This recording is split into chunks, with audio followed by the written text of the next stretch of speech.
সম্মানিত দর্শক, খুব একটা ক্রান্তিকালে আমরা আ আছি এই সময়টিতে। মাননীয় সেনাপ্রধান যিনি আছেন, তিনি ভাষণ দিবেন জাতির উদ্দেশ্যে ২ টোর সময়। পরবর্তীতে জানলাম যে আসলে ভাষণটা দেরি হচ্ছে। তো খুবই একটা অস্থির সময় পার করছি। তো মনে হলো যে আ একটু আপনাদের সঙ্গে কথা বলি এই সময়টিতে। নেট অস্বাভাবিক দুর্বল। আ এবং আপনারা কেউ আসলে শুনতে পাচ্ছেন কিনা আমি এখন পর্যন্ত বুঝতে পারছি না। অন দ্যা লাইভ এ কেউ আছেন কিনা। আ তো মনে হচ্ছে এখন ৩ জন বা ৪ জন দেখতে পাচ্ছেন বা এটা বোঝা যাচ্ছে না আরকি কেউ। কেউ কি আছেন একটু যদি মেসেজ দিয়ে জানান তাহলে আ কথা বলতে পারতাম আরকি। হ্যাঁ, নেট আসছে আরকি। তো আ যেটা বলছিলাম যে সারা বাংলাদেশে যে একটা দুর্বিষহ এবং দুঃসহ যে অবস্থা চলছে, এই অবস্থার সমাধান কি হতে পারে? বা আমাদের যে সেনাপ্রধান এই মুহূর্তে কি বলতে পারেন? বা বাজারে যে সকল গুজব ছড়িয়ে পড়েছে এবং অনেকে আমার কাছে জানতে চাচ্ছেন যে সত্যিকার অর্থে কেউ কি বাংলাদেশ থেকে চলে গেছেন? গতকালকে কারা গেছেন, আজকে কারা গেছেন, প্লেন নম্বর এত ছিল। আর সামাজিক মাধ্যমে এর মধ্যে সকাল থেকে হঠাৎ করে ইন্টারনেট বন্ধ হয়ে গেল। তো হঠাৎ করে ইন্টারনেট বন্ধ হয়ে গেল। আগে তো আ মোবাইল নেটওয়ার্ক যেটা ছিল সেটা বন্ধ ছিল। আর আ ওয়াইফাই যেটা সেটাও হঠাৎ করে বন্ধ হয়ে গেল। তো যাই হোক আমি কয়েকজনের সঙ্গে কথা বলছিলাম। আমি কথা বলছিলাম যে আমাদের মূলধারার যে মিডিয়াগুলো আছে, তো মূলধারার যে মিডিয়াগুলো আছে সেই মিডিয়াগুলোর বক্তব্য কিন্তু আমাদের দেশের মানুষ তেমন একটা বিশ্বাস করেন না এই মুহূর্তে। তো সেনাপ্রধান যে ভাষণটা দেবেন সেই ভাষণটা যতক্ষণ না পর্যন্ত YouTube এ না আসবে এবং যতক্ষণ না পর্যন্ত ইন্টারনেটের মাধ্যমে সাধারণ মানুষের কাছে না যাবে, ততক্ষণ পর্যন্ত আসলে আ এই জিনিসটি আ আ জনপ্রিয়তা পাবে না এবং লোকজন বিশ্বাস করবে না। somehow আমার তো সব ভাষাগুলোই বা আমার যে কথাবার্তাগুলো এগুলো সব রেকর্ড হয়। তো আমি যখন এই কথাগুলো বলতেছিলাম, মেজর আক্তারের সঙ্গে আমার সকালবেলা কথা হচ্ছিল, বিএনপির সাবেক নেতা। তো এরপরে দেখলাম যে ঘন্টা ০.৫ ঘন্টা মানে সঙ্গে, সঙ্গে উইদিন 5 মিনিটস বা 10 মিনিটস এর মধ্যে ওয়াইফাই গুলো চালু হয়ে গেল এবং যখনই ওয়াইফাই চালু হলো আমি একটা ভিডিও দিলাম এবং আমি সেনাপ্রধানের ভাষণ নিয়ে আ বক্তব্য দেব বা শুনবো এরকম যেন অপেক্ষা করছিলাম। তো আসলে টেনশন এমন একটা জিনিস সকালবেলা অফিসে এসেছি, খুব কষ্ট করে এসেছি। এত কষ্ট করে এসেছি যেটা বলার মতো নয়। পুরো রাস্তা ব্লক এবং আ বাসা থেকে প্রচন্ড বৃষ্টির মধ্যে রওনা করলাম। একটা রিক্সা পেলাম। সেখান থেকে সমস্ত রাস্তাগুলো ব্লক এবং পুলিশের বলতে গেলে নির্দয় ব্যবহার। অবশ্য সেনাবাহিনী সামনে যে কয়বারে পড়েছি, তারা না চেনা সত্ত্বেও রিক্সা কিন্তু ছেড়ে দিয়েছে। কিন্তু পুলিশ দূর থেকে মানে আমাকে চিনতে পারেনি। কিন্তু প্রচন্ড বৃষ্টির মধ্যে একজন বয়স্ক রিক্শাওয়ালা যাচ্ছিল। কিন্তু পুলিশ যে দাপট দেখিয়ে, আঙ্গুল দেখিয়ে যেভাবে কথাবার্তা বলছিল, আমি হাত নাড়ে পুলিশদেরকে বোঝানোর চেষ্টা করছিলাম যে, "আমি আপনার সঙ্গে কথা বলতে চাই।" কিন্তু পুলিশের যে যুদ্ধংদেহী মনোভাব আমি ঢাকা বিশ্ববিদ্যালয়ের নীলক্ষেত মোড়ে দেখলাম। তো পারলে মানে গুলি করে দেয়। সঙ্গে, সঙ্গে গুলি করে দেয়। তখন তারা কিন্তু বৃষ্টির মধ্যে আমাকে দেখতে পাচ্ছিল না। রিক্সায় কে বসে আছে দেখতে পাচ্ছিল না। আমার প্রয়োজন কি তাও বুঝতে পারছিল না। কিন্তু তাদের এরকম একটা যুদ্ধংদেহী মনোভাব ছিল নীলক্ষেত মোড়ের যারা পুলিশ বাহিনী ছিল। তো আমি ঢাকা মেডিকেলে দিয়ে যাবো। ওখানে আমার একটু কাজ ছিল। তারপরে আমি অফিসে আসবো। তো আমি যতবার হাত নেড়ে, নেড়ে তাদেরকে আশ্বস্ত করতে চাই, কথা বলতে চাই। কিন্তু তারা এতটা আ মানে যাকে বলা হয়, তাদের মধ্যে আওয়ামী লীগের প্রতি জোশ এরকম একটা পর্যায়ে ছিল যে বলতে গেলে আমি ভয় পেয়ে রিক্সা সরিয়ে অন্য নীলক্ষেতের ঠিক পলাশীর দিকে চলে যাই। ওখানে সেনাবাহিনীর গাড়ি থাকে। সেনাবাহিনীর গাড়ি অবশ্য থামায়নি। এরপরে ধীরে, ধীরে অনেক কষ্ট করে আসি এবং আসার সময় আমি যেটা দেখতে পেলাম যে ছাত্র জনতা কিন্তু ঢাকা মেডিকেলের ওই জায়গাতে নেমে গিয়েছে। আবার এখানে আসার পরে টেলিফোনে বিভিন্ন রকম খবর পাচ্ছিলাম। উত্তরা থেকে লোকজন আসছে, যাত্রাবাড়ি থেকে লোকজন আসছে। যেহেতু নেট নেই।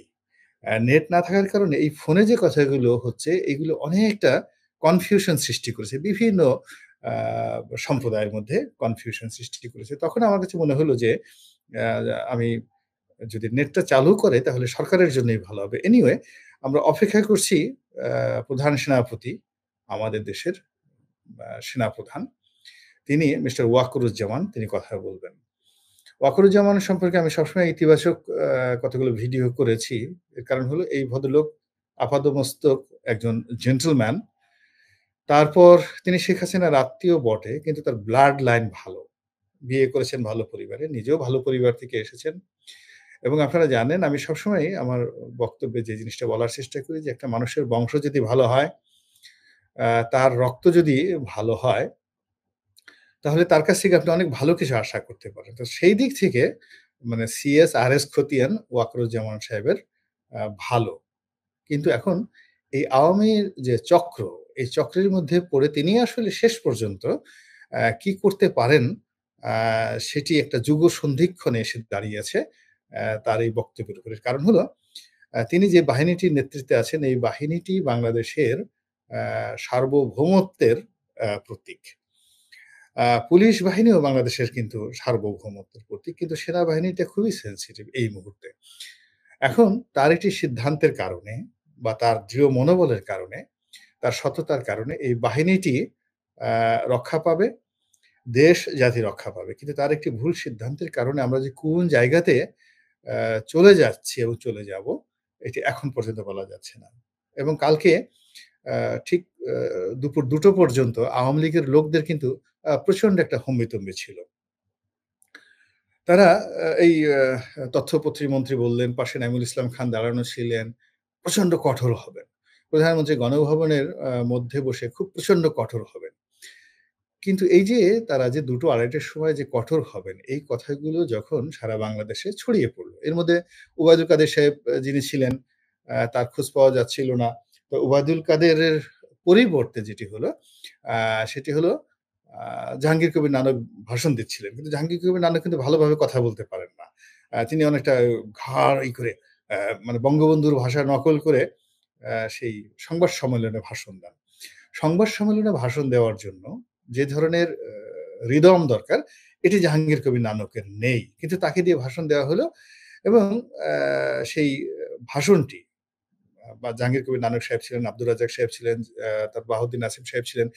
এটি মূলত আওয়ামী লীগের জন্য কোনো ভালো ফল বয়ে আনেনি।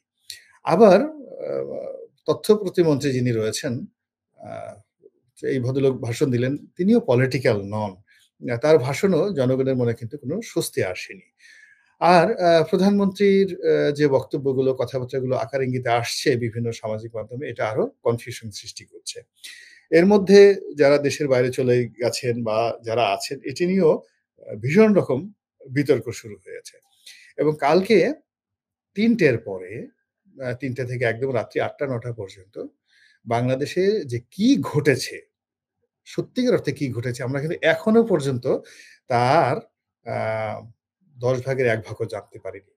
এই যে দেখেন আমি সকালবেলা আসছি প্রচন্ড চেষ্টা করছি যে এখন প্রেস ক্লাবের সামনে লোক নেমে গেছে। সমস্ত লোকজন নেমে গেছে। আ আ এবং এই যে আমি এখন শুনতে পাচ্ছি প্রেস ক্লাব আমার অফিস থেকে প্রেস ক্লাবের সেই কথাগুলো শুনতে পাচ্ছি এই মুহূর্তে। তো বুঝার চেষ্টা করেন যে এখানে আ এই এলাকাটি, সচিবালয়ের এলাকাটি কেপিআই জোন এবং সরকার সর্বোচ্চ শক্তি দিয়ে এই এলাকাটিকে জনগণের আ প্রবেশ নিষিদ্ধ রাখার চেষ্টা করেছিল, কারফিউ বলবৎ করার চেষ্টা করেছিল। তো এতক্ষণ পর্যন্ত পেরেছে যে এখন দেখেন ২ঃ২৪ বাজে, লোকজন কিন্তু সব নেমে গেছে সেই এখানে। তো এমনভাবে আজকের এই ঢাকা শহরে এই নেট বন্ধ থাকার কারণে, সমস্ত কারণে আমরা যতটা না ক্ষতিগ্রস্ত হচ্ছি, তার চেয়ে বেশি ক্ষতিগ্রস্ত হচ্ছে কিন্তু সরকার। বিকজ সরকারের যারা কর্তা ব্যক্তি তারাও কিন্তু এই নেটের অভাবে জিনিসটা দেখতে পারছেন না। আর মোবাইল ডাটা না থাকার কারণে তারা শুধুমাত্র রেডিও মেসেজের মাধ্যমে কথাবার্তা বলতে পারছেন পুলিশ এবং আর্মি। কিন্তু সত্যিকার অর্থে যে বাস্তব চিত্রটা সেটা মোবাইল ডাটা বন্ধ থাকার কারণে তারাও দেখতে পারছে না। ফলে প্রত্যেকটা জায়গাতে বাংলাদেশে যদি অ্যা এক আ ১,০০,০০০ না ঠিক ১০,০০,০০০ স্পটে ১ মিলিয়ন স্পটে এই মুহূর্তে জনগণ জমায়েত হইতে থাকে। এই ১ মিলিয়ন স্পটের সঙ্গে যদি ইন্টার কানেক্টিভিটি না থাকে, তাহলে এটি রীতিমতো একটা ভয়াবহ অবস্থা হয়ে যাচ্ছে। এবং এরশাদের শেষ জামানাতেও কিন্তু এই একই অবস্থা হয়েছিল। একই অবস্থা হয়েছিল। তো এই বিষয় নিয়ে আমরা আরো কথা বলব। আজকে এই ছোট ৯ মিনিট কথাবার্তা বললাম। প্রায় ১৫,০০০ ২৯৭ জন লোক আছেন এবং অনেকে মন্তব্য করছেন। অনেকে বিভিন্ন রকম মন্তব্য করছেন। কিন্তু আ আজকে দেখি আগে সেনাপ্রধানের ভাষণটা শুনি। এবং দরকার হলে আরো ঘন আরেকটু পরে, আরো ১ ঘন্টা পরে, ০.৫ ঘন্টা পরে দরকার হলে আবার আসবো। আপনারা সবাই ভালো থাকেন, আমার জন্য দোয়া করবেন। আসসালামু আলাইকুম ওয়া রাহমাতুল্লাহি ওয়া বারাকাতুহু।